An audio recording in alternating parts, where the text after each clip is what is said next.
escuela llegó a casa.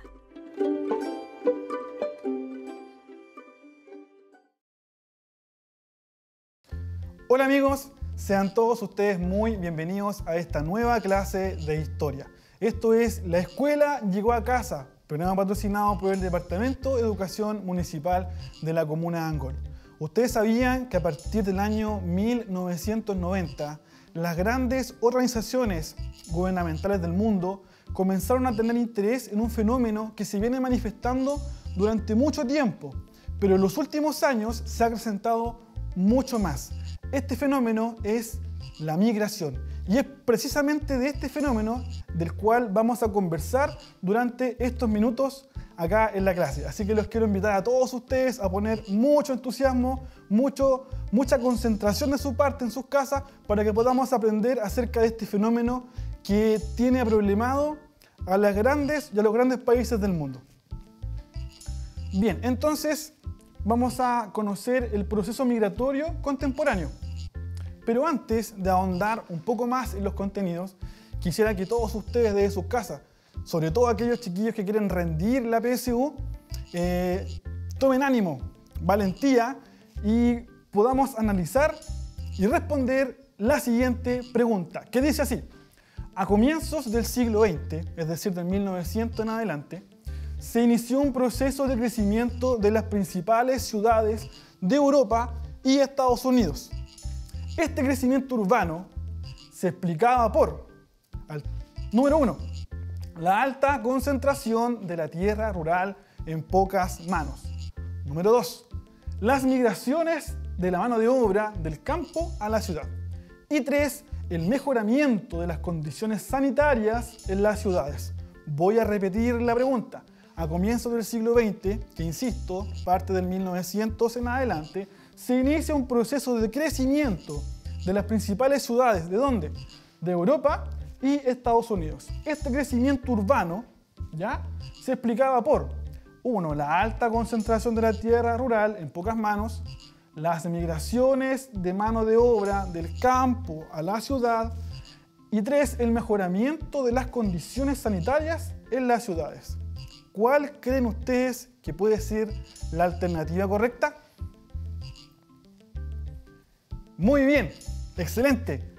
La alternativa 2 y 3, es decir, la letra D, las migraciones de la mano de obra de campo a la ciudad y el mejoramiento de las condiciones sanitarias en las ciudades. Perfecto, así que continuemos entonces. Ahora vamos a conocer el objetivo de la clase. Y dice así: analizar procesos migratorios contemporáneos en distintas regiones del mundo, considerando múltiples causas, principales características, impactos en la sociedad y cambios demográficos y urbanización. Así que vamos a conocer un poco más acerca del proceso migratorio. Bien, para conocer un poco más acerca de la migración debemos identificar cuál es su definición. Dice acá: las migraciones son movimientos de la población desde un lugar de origen, que es el emisor, a otro destino, que es el receptor, que implica un cambio de residencia permanente o temporal. Cabe destacar que acá no entran los turistas, ya que esos movimientos de población son circunstanciales.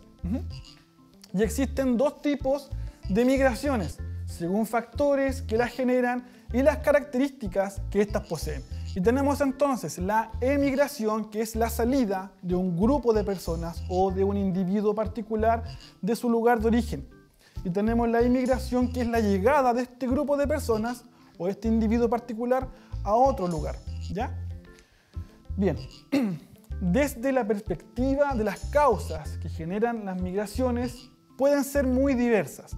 Bien, pero podemos identificar las siguientes, como por ejemplo, migraciones debido a la explosión demográfica. Bien, ¿qué tiene que ver esto? Bien, esto genera que la explosión demográfica en un lugar determinado produzca ciertas cosas, como por ejemplo, ¿cuáles? Insuficiencia de espacios. ¿Qué más? Disminución de oportunidades. ¿Qué otra cosa más? Fricciones interpersonales y grupales. Es decir, cuando hay una explosión demográfica, es decir, cuando hay mucha gente en un lugar determinado, genera estas causas o estas circunstancias que obligan a la población a poder migrar a otro lugar. Bien, migraciones causadas por aspectos laborales o económicos o sociales. Bien, ¿qué tiene que ver esto?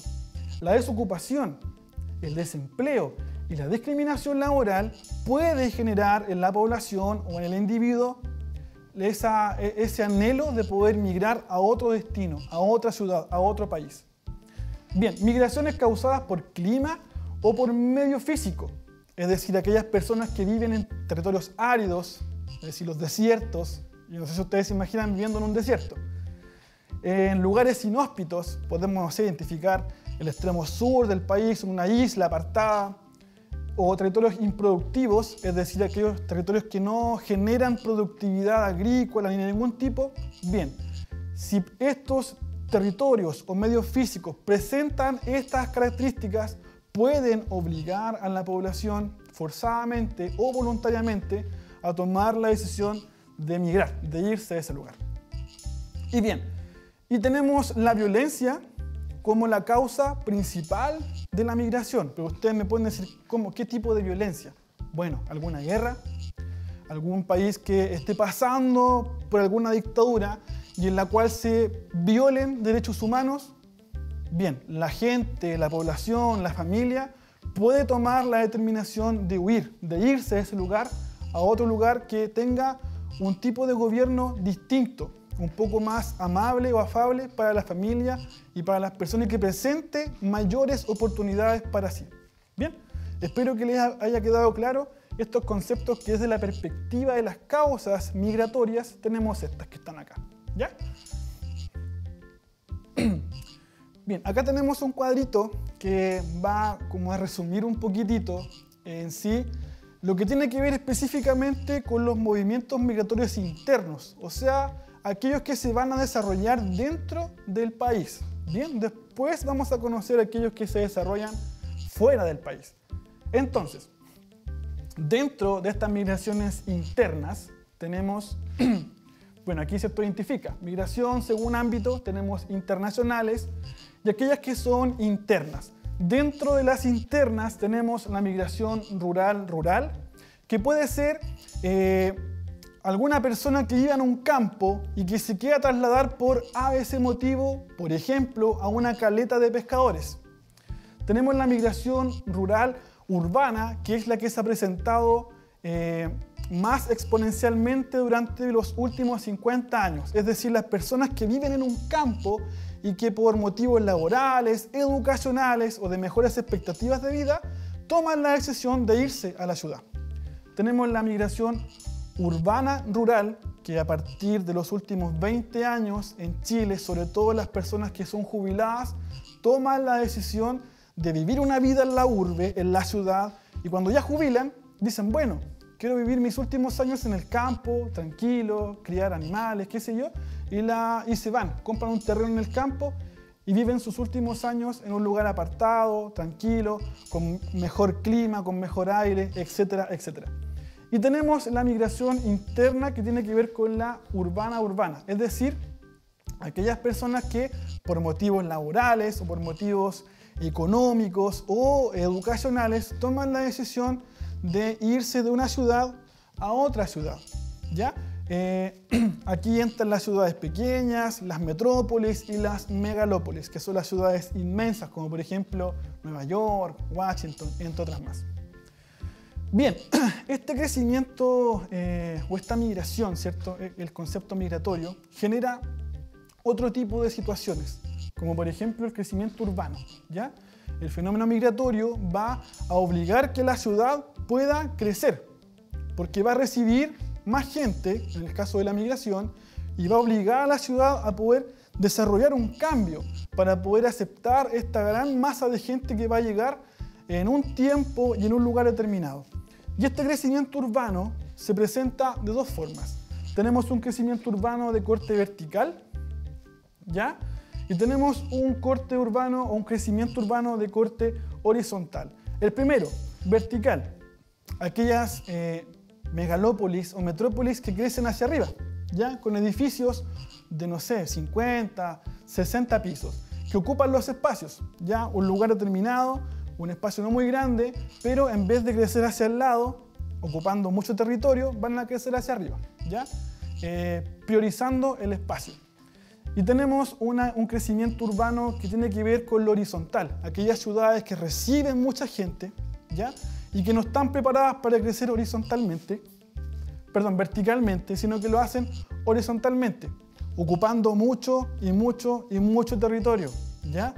Inclusive generando algunas características importantes e interesantes, como por ejemplo las conurbaciones, que son básicamente cuando las ciudades que se encuentran en un origen un poco apartadas, pero dado ese crecimiento exponencial hacia el lado, se van a juntar, ¿ya? Es el caso, por ejemplo, de donde yo vengo, Chillán Viejo, La Serena, Coquimbo, Talcahuano, Concepción, Valparaíso, Viña del Mar. Y si lo podemos ejemplificar acá en Angol, hace mucho tiempo atrás, según lo que a mí me han contado, porque yo no vivía acá, hace unos 60 años atrás, se dice que Angol estaba básicamente separado de Huequén. Hoy en día ambos están juntos, unidos. Desde Angol a Huequén, el espacio que los dividía era solamente el territorio de viña y territorio dedicado al trigo, a la agricultura. Hoy en día tenemos muchas casas, ¿ya? Y Angol se habla uno solo, ¿verdad? Junto a Huequén y Angol, ¿ya? Para que lo podamos ejemplificar acá en nuestro propio territorio.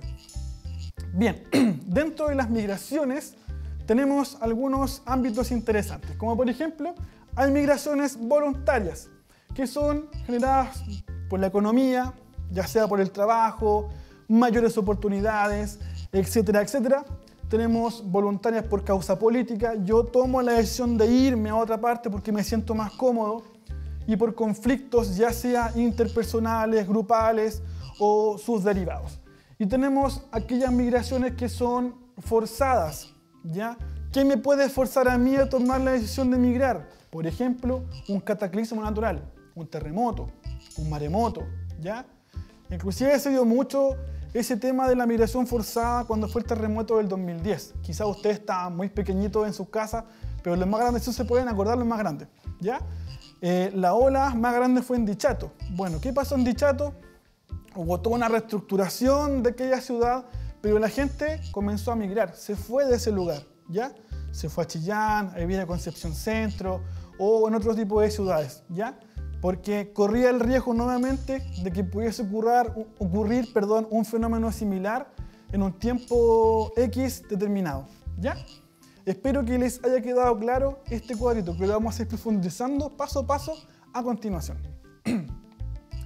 Bien, ¿se acuerdan que yo les hablaba de las migraciones internacionales que estaban acá? Bien, ahora las vamos a conocer. Migraciones internacionales. Bien, ¿qué características tienen? Pueden ser espontáneas, es decir, que sin ningún tipo de asistencia por ningún gobierno u otro tipo no sé, la gente o la población toma la decisión básicamente de irse a otro país por intereses, porque lo encuentra más bonito. No sé, por ejemplo, a mí me gustaría vivir, no sé, en Suiza, lo encuentro tan fantástico, tan lindo, pero estamos acá, ¿ya? Bien, migración asistida. ¿Cómo funciona esto? El movimiento de la población se genera a través de la ayuda de varios gobiernos o asistencia internacional. ¿Cuándo ocurre esto? Cuando la población, ¿ya? O el gobierno en sí, un gobierno determinado, necesita poblar un lugar. Como por ejemplo Chile, en la época de 1850 aproximadamente, invita a colonos alemanes, italianos a poder poblar el sur del país. ¿Cuándo más ocurre esto? Cuando hay que extraditar una persona de X país al país de origen, ¿ya? Ocurre esta migración asistida. Migración forzada. ¿Cuándo ocurre esto? Es un movimiento de población que se genera por la coacción, es decir, por las amenazas a mi vida, por la subsistencia misma de mi vida o por causas naturales. Cuando hay en algún país, no sé, algún cataclismo importante o cuando mi vida corre peligro porque hay guerra o qué sé yo, bien, se toma la decisión forzada de emigrar a otro país. Migración irregular. ¿Cuándo ocurre esto? Cuando el desplazamiento de población ocurre al margen del Estado, es decir, que lo hacen clandestinamente, toman la decisión nada más de decir, ya, voy a cruzar la frontera hacia Argentina clandestinamente y voy, pero termino siendo ilegal. ¿Ya? Y pues yo voy allá, ¿cierto? No tengo nada que hacer porque no puedo trabajar, no puedo optar a ningún beneficio, porque hice las cosas a mi manera, no hice las cosas desde el punto de vista legal. Eso ocurre mucho en Chile, ¿ya? Sobre todo en los últimos años, cuando hemos visto que una gran población haitiana ha llegado a nuestro país. Bueno, muchos de ellos están en esta situación irregular, están de forma ilegal en nuestro país. Bien, espero que les haya quedado claro esto. Continuemos. Bueno, algunas tendencias actuales de las migraciones internacionales. ¿Cómo se generan estos movimientos y cómo se llaman estos movimientos migratorios? Primero que todo, tenemos la migración sur-norte. Ya, ustedes me pueden decir de sur a norte. No, no es así. Miren, la migración sur-norte se tipifica de la siguiente forma. Dice que implica un desplazamiento de población desde un país de bajo ingreso medio a uno de altos ingresos. Bien, y este desplazamiento de población o de migración de corte sur a norte corresponde al 40% del fenómeno migratorio anual. O sea, del 100%, el 40% de las personas se traslada desde un país muy pobre o medianamente desarrollado a un país de gran desarrollo industrial. ¿Ya? Migraciones sur-sur.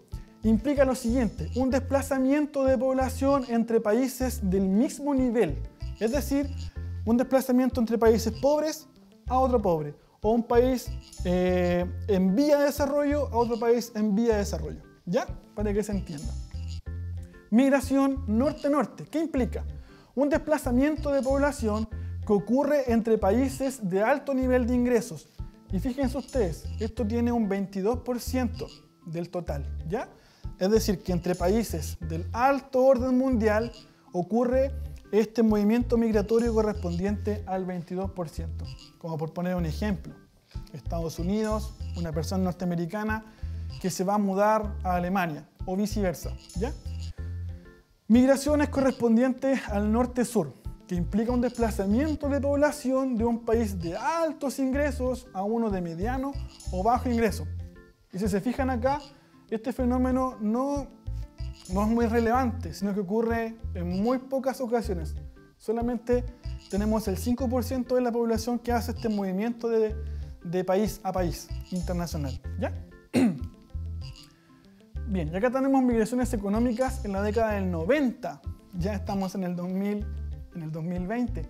Si nos fijamos acá, las partes que están con verde son aquellos destinos en los cuales los países reciben gran cantidad de inmigrantes económicos. ¿Qué quiere decir esto? Aquellos inmigrantes que tienen trabajo o que van a trabajar a otros destinos, ¿ya? Bueno, tenemos el caso de Estados Unidos, acá, ¿verdad?, los países del primer orden de Europa, el caso de Australia, Nueva Zelanda. Bien, principales tendencias migratorias mundiales. Población migrante internacional el 2010, pero en millones. Tenemos que Europa ocupa el primer lugar con un 69,8%. Países que acogieron en el 2010 la mayor parte de inmigrantes internacionales. Tenemos a Estados Unidos con un 42,8%. Es por eso que el presidente Trump, yo no sé si ustedes se acuerdan en sus casas, que levantó un muro en la frontera con México, ¿ya? Porque era tan la cantidad de gente que entraba al país de todas las formas, ilegal, legalmente, turista, qué sé yo, que él toma la decisión de generar una protección de la gente que iba a entrar a su país, porque era mucha. Bien, podemos estar de acuerdo o no con lo que él hizo, pero bueno, la cifra está acá. Los 3 países que envían mayor cantidad de migrantes y estimación de la diáspora, es decir, la salida del país de origen a otro. China es el país que ocupa el primer lugar en poder que la gente se vaya de China a otros lugares del mundo. Claro, y tiene su lógica. ¿Cuál es el país más poblado del mundo? China. Entonces, las oportunidades laborales en aquel país son muy bajas. Entonces, por eso que la gente toma la decisión de irse a otro país. Y lo podemos ver acá nosotros, ¿cierto? Hace, no sé, unos 20 años atrás, ¿podríamos haber pensado que hubiera existido un mall chino? Yo me imagino que no, ¿ya? Pero producto de la globalización, y producto de que hay mucha gente en el mundo, que lo vamos a ver ahora, obliga a que la gente tome la decisión de optar a la migración. Bien, volviendo al tema de la urbanización, que también es generada por la migración. Tenemos niveles de urbanización de grandes regiones del mundo en porcentajes. Un estimado de 100 años, desde 1925, con la cifra dura que está acá, y el estimado, que es 2025. Si nos fijamos, la región desarrollada ya en el año 1925 tenían un 40,1% de desarrollo urbano, ¿ya? Y si nos trasladamos, ¿cierto?, hacia el futuro, vemos que la estimación es de más de la mitad. Un 84,0% de las regiones desarrolladas van a estar con la urbanización ya casi completa. Y a ver, nosotros fijémonos, ¿dónde estamos nosotros acá? Acá, en América Latina. América Latina en 1925 tenía un 25,0% de desarrollo urbano, ¿ya? Al 2025 se dice que va a tener un 84,7% de desarrollo urbano. Y si lo fijamos acá, está superando las regiones desarrolladas, ¿ya? Bien, ¿cuáles son las regiones que han aumentado su desarrollo urbano en los últimos 50 años? Bien, los países subdesarrollados, incluyendo a América Latina. Bien, acá hay algo interesante que quiero que ustedes analicen y tomen conciencia de esto. La curva, esto no es la curva del COVID, por si acaso, ya es la curva del crecimiento demográfico en el mundo. Fíjense, en el año 2011 habían en el mundo 7.000 millones de personas, ¿ya? Al año 2017-18 esta cifra obviamente aumentó. Ya se habla de 9.000 a 10.000 millones de personas y por año la cifra aumenta cada día más, 300 millones de personas por año. ¿Ok? Bien, ¿qué es lo que genera esto? Que haya mucha gente. ¿Lo podemos ver como un lado positivo? Claro que sí, porque el crecimiento vegetativo ha aumentado exponencialmente en el último tiempo, pero también trae sus consecuencias. ¿Y cuáles son las consecuencias que trae? Impactos en la sociedad. Ya hablamos que el crecimiento vegetativo o el crecimiento demográfico obliga a una migración, ¿verdad? Bien, en el caso de las ciudades, además de que generan movimientos migratorios, tiene otro tipo de efectos, como por ejemplo Esto es Temuco, ¿ya? Tenemos la contaminación con niveles muy altos. Tomando en cuenta la cantidad de personas que viven en Temuco, la contaminación atmosférica es demasiada. Tenemos el caso de Hong Kong. Si nos fijamos, claro, hay un crecimiento vertical hacia arriba, priorizando espacios, pero el nivel de hacinamiento que hay acá, porque hay mucha gente, ya es realmente impresionante. Tenemos acá una farmacia, un centro de salud primario, también en Temuco. Cuando hay mucha gente, más gente se va a enfermar y a veces los sistemas de salud también van a colapsar. Tenemos kilómetros y kilómetros de taco. Bien, uno le dice taco, ¿verdad? Pero son atochamientos en el tema vehicular. Bueno, se dice que de cada 10 personas, 2 de ellas tienen más de un vehículo en la casa, ¿ya? Es realmente impresionante. Y el parque automotriz ha ampliado bastante su esfera durante el último tiempo.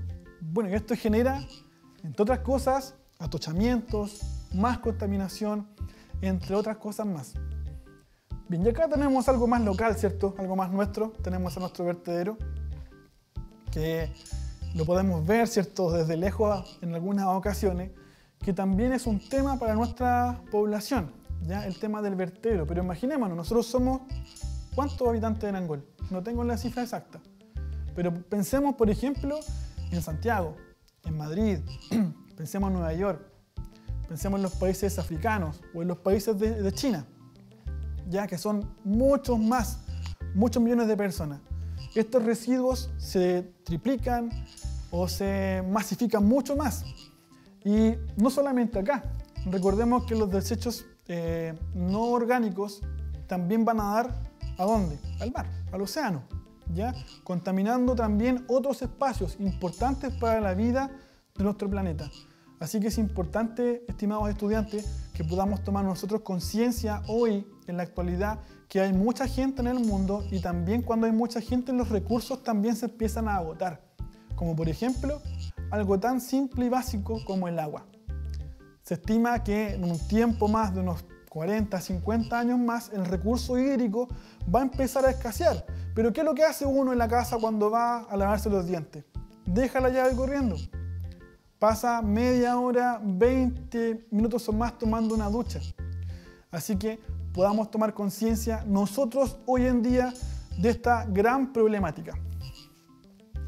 Bien, acá ¿cierto? Tenemos los procesos de conurbación que genera este crecimiento urbano generado por la migración, entre otras cosas más, como los que yo les hablaba. Tenemos el caso de Gran Valparaíso, con Viña del Mar, Concepción con Talcahuano y Serena Coquimbo, entre otras situaciones más que podemos seguir enumerando en Chile, así como también en otras partes del mundo.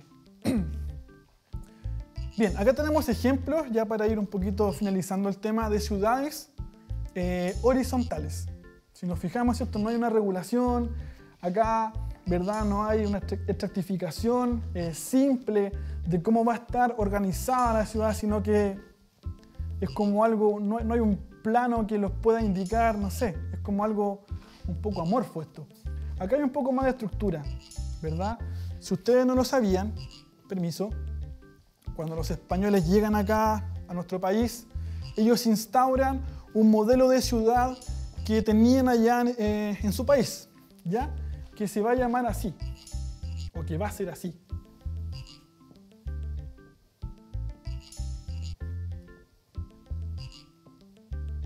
Ya, nunca he sido bueno con el dibujo, ¿eh? Y creo que la prueba fiel está aquí. Esto se llama el damero español o el tablero de ajedrez. La gran mayoría de las ciudades en Chile tiene este modelo en su origen, con 4 avenidas principales, ¿ya? Y una que atraviesa la ciudad. ¿Y qué es lo que está justo en la avenida principal? La plaza de la ciudad.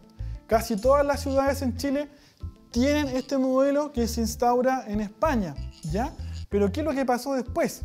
Cuando el crecimiento vegetativo y la migración campo-ciudad se fue generando, se fue gestando cada vez más. Se fueron construyendo casas, cosas a los lados, generando que la ciudad comenzara a transformarse hacia los lados, ya sin un plano regulador, extendiendo mucho más su territorio. Claro, tiene el modelo de origen, pero hoy en día es un modelo completamente distinto. ¿Ya? Bien, ¿qué otro tipo de ciudad tenemos en el mundo? Tenemos las ciudades verticales. Aquí sí podemos ver, ¿cierto? Wow, tenemos a Dubái, ¿cierto? Que presenta todo este tema del dinero, del petróleo, y lo magnifica ahí, ¿ya? En edificios completamente estratosféricos.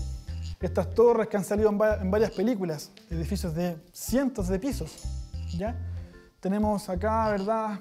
Islas artificiales que ellos mismos han creado. Bien, y acá tenemos a Santiago, ¿ya? Bueno, ciudades que crecen principalmente hacia arriba. Bien, pero no solo tenemos estas ciudades, sino que también tenemos otro tipo de ciudad o de crecimiento urbano que tiene que ver con aquellas que se denominan ciudades radiales. Ya, no sé si ustedes conocían esto, ¿eh? Esto generalmente se dio en Europa o se da en Europa, ¿ya? Que no tiene esta estratificación cuadrada, sino que es redonda, ¿ya? Con una plaza céntrica en la ciudad y con avenidas que pueden simplificar su salida, ¿ya? Y que lo hacen más expedito. Bien, y para ir cerrando ya nuestra clase del día de hoy, que ha tenido harto contenido y que espero que le haya quedado claro, y para ver si efectivamente eso quedó claro, lo vamos a reflejar acá en estas sencillas preguntas. Número 1, dice, a mediados del siglo XX se produjo el inicio de la urbanización en la mayor parte del tercer mundo. ¿Cuál es este tercer mundo? América Latina, Asia y África.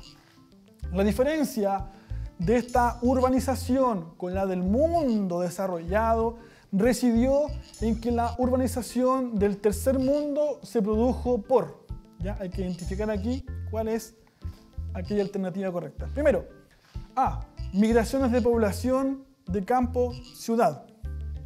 B, la expansión mundial de la industria en la inmediata posguerra. C, la transformación de las ciudades en polos comerciales y de servicios. D, el crecimiento vegetativo de la población urbana. Y E, las políticas estatales que fomentaron una urbanización planificada.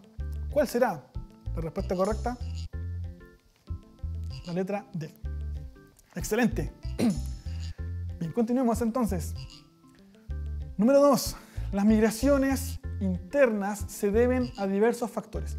Migraciones internas, es decir, aquellas que se desarrollan dentro del país. En Chile, pregunta, ¿cuál o cuáles de los siguientes pueden ser considerados factores migratorios? Tenemos, número 1, la concentración de la pobreza en zonas rurales.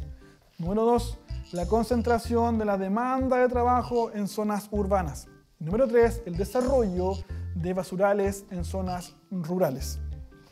Vamos a dar unos 3 segunditos para que puedan pensar cuál es la respuesta correcta. Y la respuesta correcta es la siguiente. Bien, la concentración de la demanda de trabajo en zonas urbanas. ¿Ya? Continuemos entonces con la última preguntita del día de hoy. Actualmente, la población mundial supera los 7.000 millones de habitantes. Algo preocupante, ¿cierto? Como lo manifestábamos anteriormente. Y crece a razón de 300 millones de personas más por año.